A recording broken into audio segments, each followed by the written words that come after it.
മുഖ്യമന്ത്രി പിണറായി വിജയന് ഇന്ന് 80ാം പിറന്നാൾ. പ്രധാനമന്ത്രിയും ഗവർണറും പ്രതിപക്ഷ നേതാവും ഉൾപ്പെടെ രാഷ്ട്രീയ നേതാക്കളും ചലച്ചിത്ര താരങ്ങളും മുഖ്യമന്ത്രിക്ക് ആശംസകൾ നേർന്നു. 10 വർഷം തുടർച്ചയായി കേരളം ഭരിക്കുന്നുവെന്ന അപൂർവതയിലേക്ക് കടക്കുമ്പോഴാണ് പിണറായി വിജയന്റെ 80ാം പിറന്നാൾ.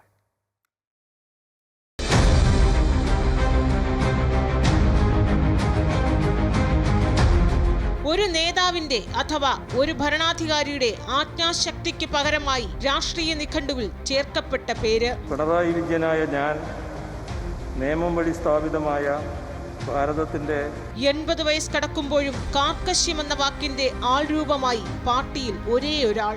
പിണറായി വിജയൻ കുലംകുത്തി എന്ന് പറഞ്ഞ അത്തരം ആളുകൾക്ക് പാർട്ടിയിൽ വീണ്ടും വന്ന് സ്ഥാനങ്ങൾ നേടിക്കളയാമെന്ന് ധരിക്കണ്ട.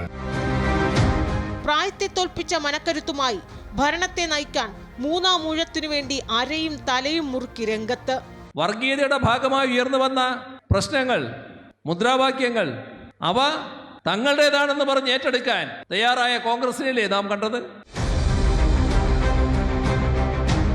സമാനതകളില്ലാത്ത പ്രതിസന്ധിയിൽപ്പെട്ട് പാർട്ടിയും ഭരണവും ആടിയുലഞ്ഞാലും കപ്പൽ സുരക്ഷിതമായി നങ്കൂരമിടാനുള്ള കപ്പിത്താന്റെ ചങ്കുറപ്പ്.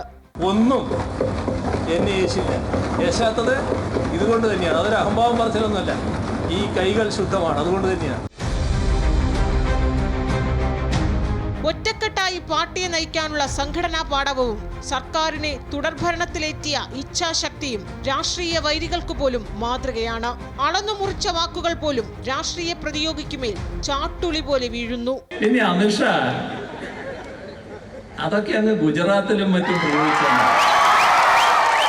ഇങ്ങനെയാണെങ്കിൽ ഇടക്കിടക്ക് നമ്മൾ കാണും. നോട്ടം കൊണ്ടും ചിരി കൊണ്ടും മാധ്യമപ്രവർത്തകരെ നേരിടുന്നു.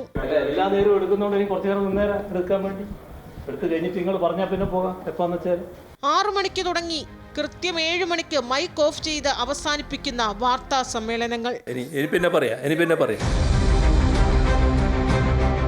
നിലപാടിന്റെയും കണിശതയുടെയും മറ്റൊരു മുഖം. തുടർഭരണം തുടർച്ചയായി 10 വർഷം. 75 പിന്നിട്ടിട്ടും പാർട്ടിയിലും പാർലമെന്ററി രംഗത്തും പ്രായത്തിൽ കിട്ടിയ ഇളവ്. പിണറായി വിജയന് മാത്രമായി കാലം കാത്തുവെച്ച അപൂർവതകൾ അവസാനിക്കുന്നില്ല. കേരളത്തിന്റെ മുഖ്യമന്ത്രിക്ക് അമൃത ടിവിയുടെ പിറന്നാൾ ആശംസകൾ.